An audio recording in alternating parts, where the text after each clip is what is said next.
Alô, comunidade, o ICL Urgente está no ar, com as principais notícias do Brasil e do mundo nesse dia 26 de fevereiro de 2026. A gente chega com as notícias, com a análise a quente, sempre às 5 horas da tarde. E eu saúdo também a muita gente que nos acompanha depois, né? Um programa gravado que fica na internet. Eu peço para você deixar o seu like na nossa transmissão. Você que está nos acompanhando agora, começo da noite, às vezes até já na madrugada seguinte, para saber o resumo desse dia 26 de fevereiro. Então deixe o seu like, que isso nos ajuda muito. Sempre com a gente na atualização de notícias, a Laura Couto. Boa tarde, Laura, tudo bem? Boa tarde, Rodrigo. Boa tarde para você que está nos assistindo pelos canais do Instituto Conhecimento e Liberta, Eduardo Moreira no YouTube, e também pelos nossos canais parceiros, tanto online quanto offline, depois do Urgente. Vou fazer o mesmo pedido do Rodrigo, deixa aqui seu like, se inscreve no nosso canal e aproveita e comenta de onde você está assistindo o ICL Urgente, que eu adoro ler depois onde vocês estão assistindo. Vamos lá, Rodrigo. Isso, Laura. Daí, qualquer dia você conta, assim, né, de onde que as pessoas estão assistindo, para a gente deixar registrado também. Mas eu deixo um boa tarde aqui para você que mora nesse país em que o candidato da extrema-direita resolveu deixar um roteiro completo das negociações pouco republicanas, vamos dizer assim, feitas nos bastidores ali do Partido Liberal. Está sendo chamado de Diário do 01, Diários do Flávio Bolsonaro. Ele anotou tudo numa folha de papel, cifrões, milhões e outros detalhes que vieram à tona porque os jornalistas encontraram aquela papelada em cima da mesa do Flávio, fotografaram e depois divulgaram. Ontem, nós divulgamos, inclusive, aqui no N2, mas eu vou voltar a esse tema. O Flávio Bolsonaro foi obrigado a falar. Tem lá anotações muito estranhas, muito suspeitas, de gente pedindo dinheiro, inclusive, para não ser candidato. Isso aí é um roteiro de como é que funciona o bastidor no Partido Liberal. Então vamos falar disso já já aqui no ICL Urgente, os diários de Flávio Bolsonaro. Mas vamos falar agora de outro filho de liderança importante, o filho do presidente Lula. Cena deplorável no Congresso Nacional hoje, né? A sessão da CPMI do INSS terminou com gritaria, pancadaria, confusão generalizada, parlamentares saindo no tapa. Nós temos as imagens aí, o momento em que a turma tenta segurar o deputado Rogério Correia, do PT de Minas, deputados da direita se envolveram também, empurrão para lá, empurrão para cá. A direita estava comemorando uma votação, daqui a pouco nós vamos explicar o que aconteceu, mas terminou em pancadaria. Por isso que a nossa chamada de hoje é soco, porrada e bomba. Alguns disseram, o Rogério Correia deu um soco no deputado da direita, do Partido Novo. Depois, pela imagem, não é bem um soco, é um empurrão, mas a gente tem que olhar, né? Tem que chamar o VAR quase aqui para entender o que foi que aconteceu nessa votação lamentável, um circo armado pela extrema-direita, mais um no Congresso Nacional, e alguns parlamentares do PT ali perderam a cabeça e também houve empurra-empurra, e isso vai ser levado adiante, já houve pedido de desculpas, acho que não vai chegar a conselho de ética, mas mostra o clima em que nós estamos, guerra total no ano da eleição. O objetivo ali dessa confusão toda era quebrar, né, o sigilo bancário e fiscal de Fábio Luiz da Silva, o Lulinha, filho do presidente Lula, que está aí na tela, né? O objetivo, oficialmente, é apurar se Lulinha recebeu dinheiro do careca do INSS, que é investigado nesse esquema. A briga, como eu disse, envolveu o deputado Rogério Correia, do PT, o relator da CPI, Alfredo Gaspar, do União Brasil de Alagoas, os deputados Evair de Mello, do PP, o Progressistas, e o deputado Luiz Lima, do Partido Novo, também no Rio de Janeiro. Os parlamentares chegaram a desferir socos, mas ninguém se feriu gravemente. Depois da confusão, a sessão teve de ser interrompida, a TV Senado até parou de transmitir. Mas, afinal, mais importante até do que essa confusão toda, é entender que ao aprovar a quebra de sigilo do filho do presidente Lula, a mesa da CPI teria cometido uma ilegalidade. Contou os votos no tapetão. Tinha mais gente contra a quebra de sigilo do que a favor. Mas o presidente ali da comissão resolveu assim mesmo aprovar no tapetão sem contar direito os votos. E o PT está protestando contra isso, porque diz, nós vamos mostrar daqui a pouco as imagens, mostrando que houve uma contagem errada dos votos para favorecer a quebra do sigilo e para armar esse circo todo. A Laura Couto tem mais detalhes sobre isso. Laura. Rodrigo, vou explicar aqui. O PT afirma que houve uma fraude na contagem dos votos para aprovar a quebra do sigilo do Lulinha, como você disse, e vai recorrer ao Alcolumbre, o presidente do Senado, para anular a decisão da CPMI e do INSS. A base governista defende que dos 21 parlamentares presentes, 14 foram contra a quebra, ou seja, a maioria. E mesmo assim, o presidente da CPMI, o senador Carlos Viana, aprovou a quebra do sigilo, dizendo que ele contabilizou só 7 votos contrários. A votação aconteceu da seguinte maneira. Eu vou pedir para o pessoal colocar na tela também para ilustrar. Quem era contra a quebra do sigilo tinha que ficar de pé. E a gente separou essas imagens que comprovam a acusação de fraude. Tem 14 parlamentares de pé, para quem não está vendo aí na imagem. Bom, então acontece, Rodrigo, que paralelamente o ministro André Mendonça, do STF, relator do processo do INSS no Supremo, já tinha autorizado a quebra dos sigilos bancários, fiscais e telemáticos do Lulinha, dessa vez a pedido da Polícia Federal. E essa autorização foi dada antes mesmo da aprovação da quebra de sigilo pela CPMI do INSS e toda essa confusão acontecer, Rodrigo. Muito bem, Laura. Enquanto você falava, a nossa equipe foi colocando na tela a imagem dos deputados e senadores que ficaram contra a quebra do sigilo. Eu vou virar para cá para a gente mostrar de novo no telão. Então a votação foi assim. Quem for contra a quebra de sigilo, fique de pé. 14 deputados e senadores se levantaram. Ó, você está vendo aqui, ó, 1, 2, 3, 4 nesta imagem. Depois vamos 5, 6, 7, 8, 9, 10. E vamos para a última tela, 11, 12, 13, 14 deputados e senadores contrários à quebra do sigilo de Lulinha. E são contrários porque houve uma manobra da oposição de extrema-direita, havia 80 pedidos de quebra de sigilo e eles queriam aprovar só do Lulinha. O pessoal disse ou aprova de todo mundo ou rejeita de todo mundo para não virar uma perseguição apenas contra uma pessoa. 14 se manifestaram contra e 7 a favor, os que ficaram sentados. Mas a mesa da comissão cometeu uma espécie de golpismo e não contou direito os votos e falou, não, eu estou vendo aqui e tal, tem 7 para lá, 7 para cá. E houve quebra do sigilo aprovado na base do tapetão, segundo a bancada próxima ao governo Lula. Então é nesse momento que nós estamos. E há um pedido, então, para que o Alcolumbre simplesmente cancele essa votação que teria acontecido de maneira ilegal. O presidente Lula já disse, se o filho dele fez alguma coisa errada, que pague. E a Polícia Federal está investigando. E o André Mendonça, a Laura acabou de trazer a informação, o ministro do Supremo, também já autorizou a Polícia Federal a investigar o filho do presidente Lula. Veja, no governo do Jair Bolsonaro, lembra que ele fez até aquela reunião com o Moro e queria mexer na Polícia Federal para não investigarem os filhos dele, Bolsonaro? O Lula está dizendo, a Polícia Federal que trabalhe. Se tiver que investigar o Lulinha, investigue. Se aprontou alguma, que pague. Isso é uma coisa. E a Polícia Federal está fazendo o trabalho, coordenado, inclusive, pelo André Mendonça, ministro do Supremo. Isso é uma coisa e tem que ser feito. Agora, armar um circo desse na CPMI para investigar só o filho do presidente, sendo que os filhos do Bolsonaro aprontaram de tudo, compraram mansão sem recurso, inclusive o Flávio.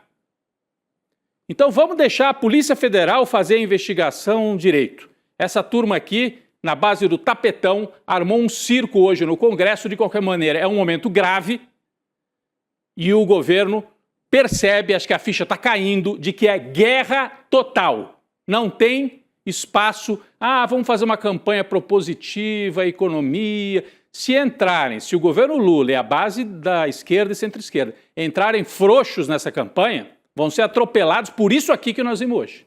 Então, é guerra total e se tiver alguém que fez coisa errada do lado aí do governo e tal, que seja investigado.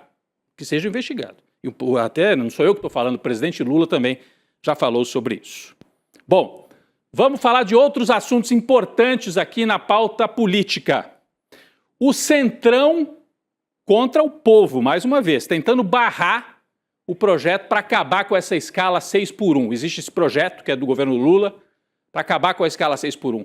Uma parte do Centrão, aliada aos empresários e à mídia, está tentando bombardear e não deixar diminuir a escala de trabalho no Brasil. Bom, personagem da rodada, não tem isso no futebol, né? O craque da rodada, só que é o contrário. o pangaré da rodada dessa vez, é esse aqui, ó, presidente do Partido Republicanos. Ele disse barbaridades nessa entrevista aqui para a Folha. Diz que a escala 6x1 não deve ser aprovada porque ócio demais, o fim da escala, né? Ócio demais faz mal para o pobre. O pobre não sabe o que fazer com o seu momento de lazer.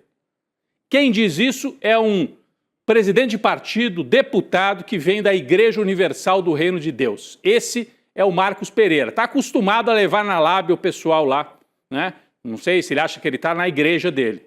Agora, dizer que o pobre não pode ter ócio, não pode ter um momento de lazer, porque não vai saber o que fazer com o lazer, não tem nem dinheiro para isso. Que declaração cafajeste, né? Que declaração absurda desse deputado e mostra como essa pauta mexe com a turma do andar de cima. Eles não querem de jeito nenhum que o trabalhador tenha um pouquinho mais de tempo para a família dele. Marcos Pereira, ele é o presidente do partido ao qual pertence Tarcísio de Freitas, governador de São Paulo.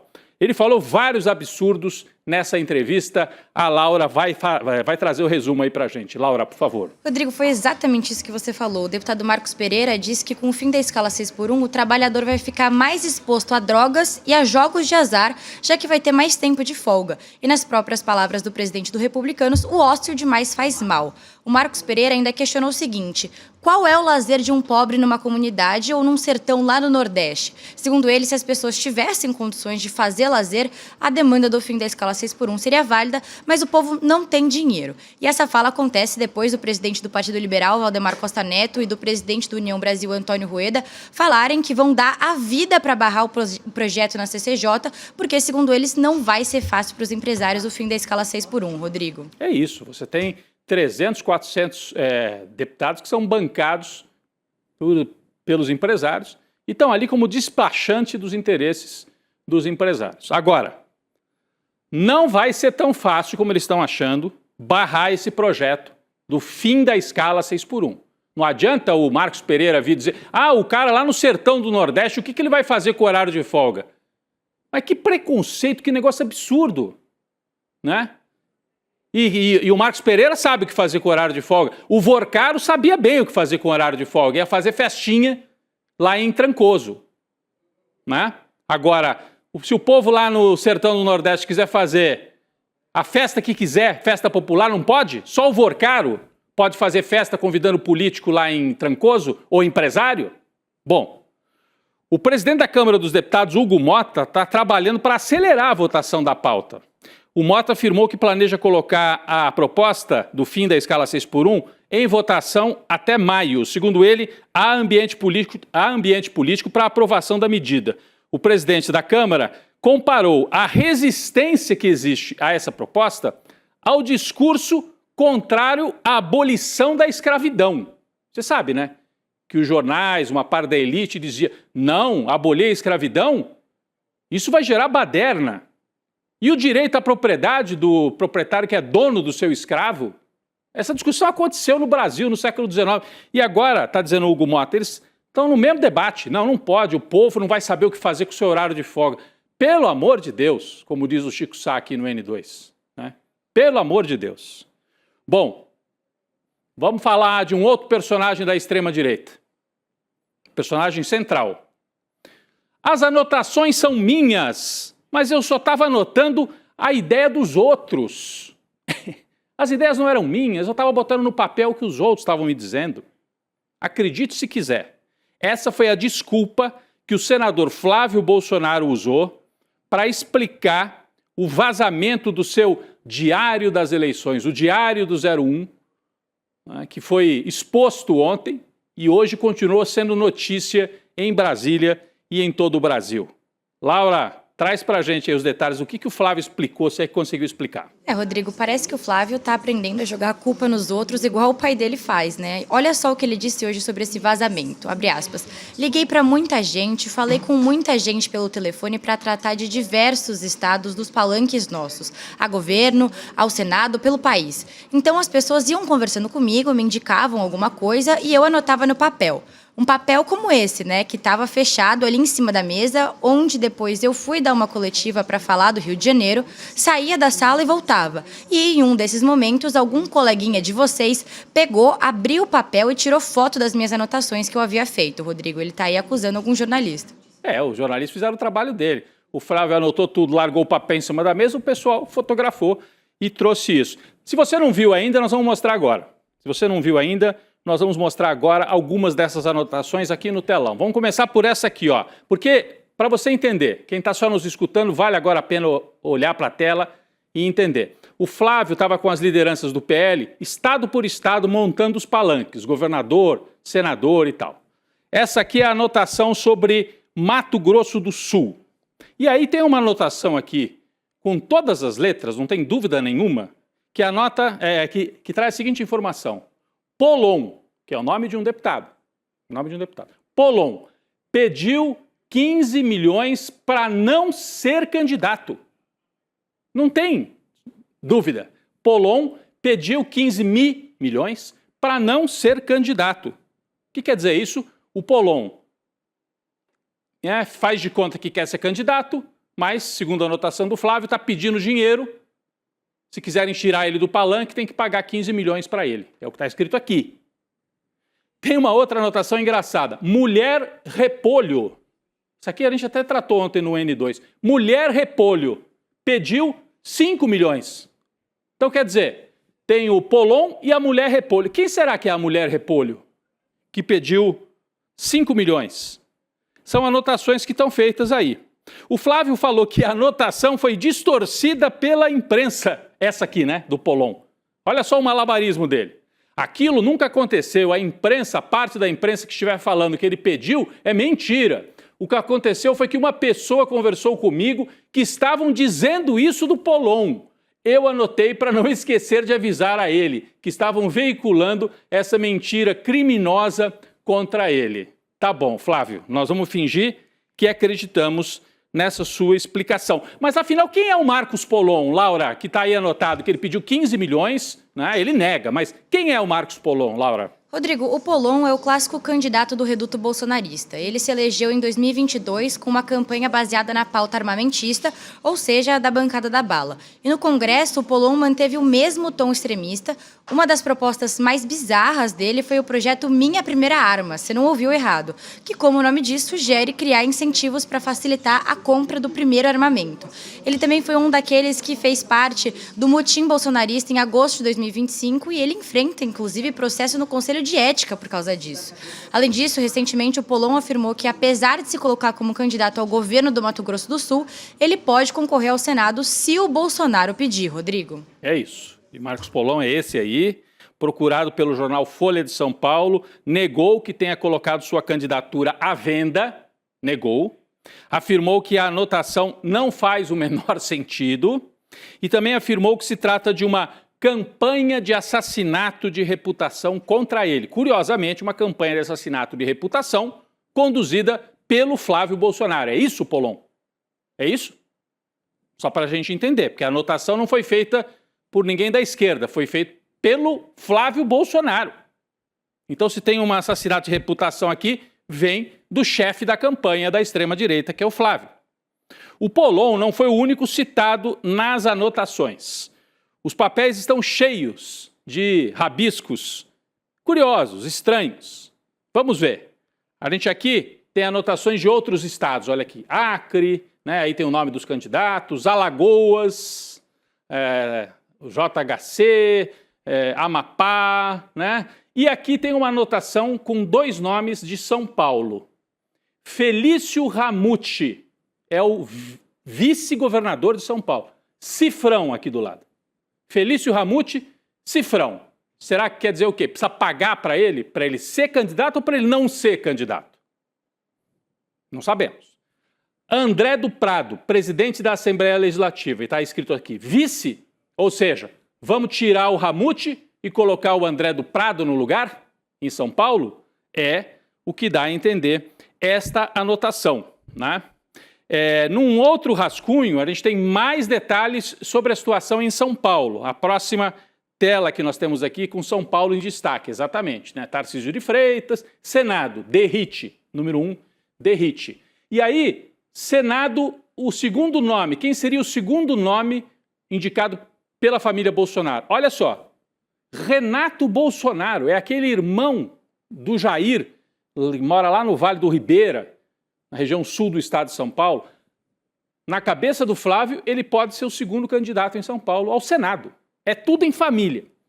Coronel Melo Araújo, que é o vice-prefeito, Marcos Feliciano e o próprio Eduardo Bolsonaro, mas esse não vai poder ser porque ele está lá enfurnado, escondido, lá nos Estados Unidos, e ele não está bem, como dizem os próprios bolsonaristas. E, pessoal, a gente chega agora a Minas Gerais, tem anotação sobre Minas Gerais também. Minas Gerais, aí o Flávio expôs completamente o vice-governador atual, que se chama Matheus Simões. Olha o que escreve o Flávio nesta folha aqui sobre Minas Gerais. Matheus Simões, repito, atual vice-governador, me puxa para baixo se for o candidato. Porque muita gente acha que esse Matheus é que deveria ser o candidato bolsonarista em Minas. O Flávio diz, esse aí não, esse aí me puxa para baixo se for o candidato. Você acha que o Matheus Simões está feliz com o Flávio Bolsonaro? E aqui não dá para dizer que o Flávio estava fazendo anotações da ideia dos outros, porque me puxa para baixo, é ele mesmo. Ele está querendo dizer, esse cara é tão fraco que vai atrapalhar a candidatura nacional do Flávio. Então, é um mapa completo do que eles podem fazer, mapa completo de atitudes suspeitas, de desprezo por alguns dos nomes que estão colocados aí na mesa. É um registro importante nesse início da pré-campanha a presidente. Bom,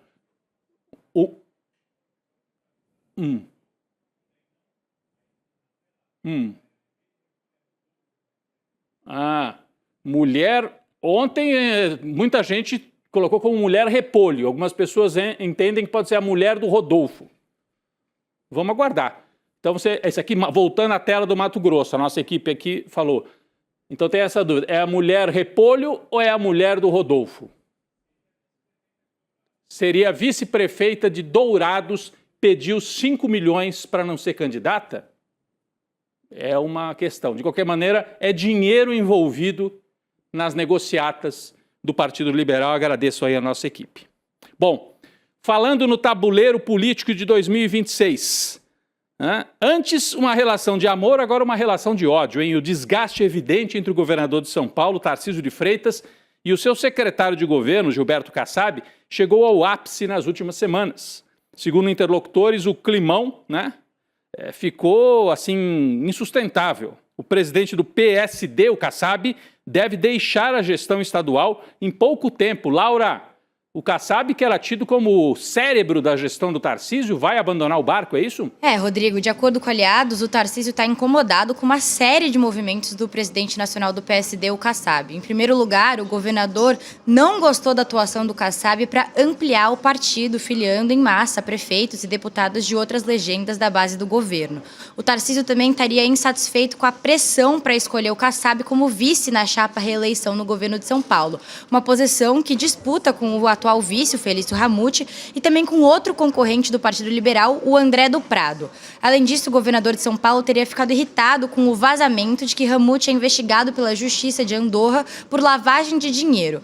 E a cereja do bolo é que integrantes da base do Tarcísio especulam que esse vazamento possa ter partido do próprio Kassab ou do André para minar as chances do Ramute continuar no cargo de vice. Tanto o André quanto o Kassab negam qualquer participação. Rodrigo. Ramute e André do Prado, os dois citados ali naquele documento, naquele diário lá do Flávio, o Ramute com aqueles cifrões. Muita gente dizendo, será que foi o Kassab que vazou a história de que o Ramute tem dinheiro no exterior escondido para queimar o Ramute e abrir a vaga de vice? Olha, é o momento da gente ver como é que funcionam essas operações. Antigamente o pessoal era mais discreto, agora é tudo na base explícita. E o Flávio ajudou, colocando o documento, ali essas anotações todas ali em cima da mesa. Atualizações agora do caso Master. O ministro do STF, André Mendonça, relator do caso, depois que o Toffoli saiu, deu uma aliviada para os irmãos do ministro Dias Toffoli. Mendonça determinou que José Eugênio e José Carlos Dias Toffoli, irmãos do Dias Toffoli, que é ministro, né? Que esses dois irmãos não são obrigados a comparecer à CPI do crime organizado. A decisão segue a mesma jurisprudência que Mendonça usou para o próprio André Vorcaro. O ministro Mendonça entendeu que os dois irmãos foram convocados como investigados, porque tem uma denúncia de que eles têm ligações com o Vorcaro. E por isso tem a garantia constitucional de não se autoincriminarem num depoimento a uma comissão de inquérito. Do outro lado, Toffoli, né, deve estar agradecendo muito ao Mendonça, mas ele ganhou mais um apoiador explícito. Olha quanta gente querendo proteger a família do Toffoli, e ele mesmo. O presidente da Câmara, Hugo Mota, saiu em defesa hoje da atuação de Toffoli no caso Master. Em entrevista ao site Metrópolis, Mota afirmou que houve um exagero por parte da mídia e, no geral, em relação ao papel que Toffoli cumpriu no relatório sobre esse tema do Master. Então tá, eu não vou nem ler inteira a fala do Hugo Mota, mas é uma defesa. O que será que essa gente tanto articula para proteger o Toffoli? Claro, o Toffoli mostrou disposição de proteger a turma do Centrão. E agora eles estão retribuindo para dizer, não abandonamos você no meio do caminho. Vamos ajudar a sua família, vamos ajudar você, fazer declarações e tentar poupar os seus irmãos nesse enrosco, envolvendo, sim, o ministro Dias Toffoli. Pessoal, o julgamento dos penduricalhos, lembram? O ministro Flávio Dino tinha baixado uma norma para acabar com os penduricalhos, o plenário do Supremo ia se reunir, acabou sendo adiada essa reunião de todo o plenário para março, ficou para o dia 25 de março, ia ser ontem, né? Ou hoje, e acabou sendo adiado. É o Supremo querendo ganhar tempo, porque há um clima também aí nos bastidores, muita cobrança, juízes insatisfeitos de ter que abrir mão dos penduricalhos, dos ganhos a mais, que elevam os salários a mais de 100 mil, 150 mil, muito acima do teto. Então ficou para o dia 26 de março esta decisão no plenário do Supremo. Bom, se no STF existe caça aos penduricalhos, pelo menos da parte do Flávio Dino, no Congresso é um salve-se quem puderem. O Centrão, sempre ele, quer evitar qualquer discussão na Câmara sobre os benefícios ilegais, porque o Dino está dizendo a Câmara e o Senado têm que votar uma lei para regular essa bagunça. E o Centrão disse, não, só vamos fazer isso se o governo Lula também entrar, porque não vamos nos desgastar sozinhos. É isso, Laura? Rodrigo, o pensamento é simples. Caso alguma decisão acontecer, o Congresso não quer se queimar sozinho. E a memória das pessoas é curta, mas a Câmara ainda tem aquele trauma do que aconteceu com a PEC da bandidagem, né? A PEC da blindagem. O jeito, então, que eles resolveram é impedir uma segunda bomba no Congresso em um ano eleitoral, que com certeza iria cair no colo do Centrão, o grupo que mais tem rabo preso com a questão dos penduricalhos e também dos supersalários. Mas tem uma saída. Os líderes de partidos do centro afirmam que a única maneira de aceitarem essa discussão antes da eleição é com a participação direta do governo Lula. A avaliação é de que essa é a maneira de dividir com o Planalto um eventual desgaste em termos de opinião pública e também impedir uma campanha do PT ou da oposição no molde aquele nós contra eles, Rodrigo. Exatamente, Laura. E nesse momento desse nós contra eles, supostamente, que não tem nada de nós contra eles, é querer botar um pouco de ordem nessa bagunça generalizada. Tem gente que acha que o tema é espinhoso e tem gente que não está nem aí, fala o que dá na telha. Olha só, a presidenta da Associação Brasileira de Magistrados do Trabalho resolveu defender os penduricalhos abertamente no Supremo. Vamos ver um trecho do que disse a juíza, defendendo que juiz tem que ganhar mesmo. Benefício acima do teto constitucional. Vamos ver. Existe uma coisa, ministro Dino, ministro Fachin, que se chama remuneração indireta, que é a estrutura de trabalho. E aqui a gente precisa falar sobre isso, né? Ou precisa falar sobre esse Kevin, né? Aqui na Suprema Corte, que é o quê? As condições remuneratórias indiretas da magistratura são diferentes entre si. Que pagamentos são esses? Juiz de primeiro grau não tem carro, paga do seu próprio bolso o combustível, o carro financiado, enfim, não tem apartamento funcional, não tem plano de saúde, não tem refeitório, não tem água e não tem café, ministro Dino. No primeiro grau não tem. Nós pagamos, eu, pelo menos, quando estava na ativa, pagava o meu junto com a minha equipe, né? Isso fala assim, o que tem isso, Cláudio? Tem sim, porque isso é indireto. O subsídio que é 46, que cai para uns 24 líquido, né, porque a imprensa só coloca o bruto, não coloca ali o que fica para a Previdência Social e para o imposto de renda. Não coloca exatamente que, para o juiz de primeiro grau, esse valor nominal é completamente diferente para um ministro ou para um desembargador. O desembargador também não tem quase nada a não ser um carro. Não tem mais nada também. Mal tem um lanche, pelo menos no Rio de Janeiro, eu não estou sabendo mais dos lanches. Então, não tem nada. Não tem nada. Mal temos um lanche. Falou isso na sessão do Supremo Tribunal Federal. Melhor ouvir isso do que ser surdo. Laura, obrigado pela participação ao vivo aqui com a gente. Obrigada, Rodrigo. Até amanhã. É isso, pessoal. E hoje um dia importantíssimo aqui. É hoje, hein? O lançamento do Oráculo ICL. Daqui a pouco, Eduardo Moreira, 8 da noite, vai estar nesse estúdio aqui do ICL para lançar essa ferramenta que permite a você acessar todo o material que está lá na nossa plataforma. Todo o material que está lá. Então, palestras, cursos. Você coloca o tema que te interessa e a plataforma te leva para todo esse manancial, esse grande arquivo do ICL.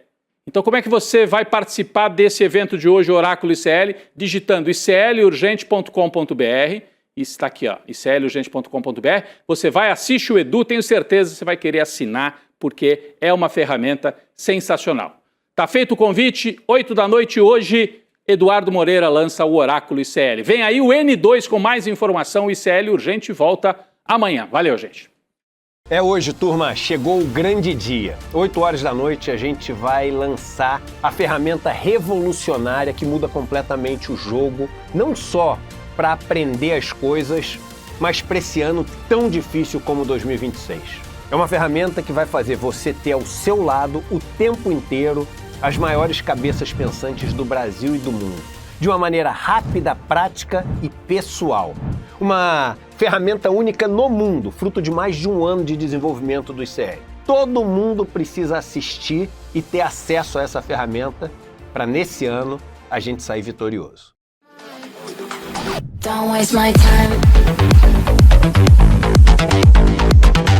Na loja Sou ICL você encontra camisetas, canecas, mochilas e bonés que carregam ideias.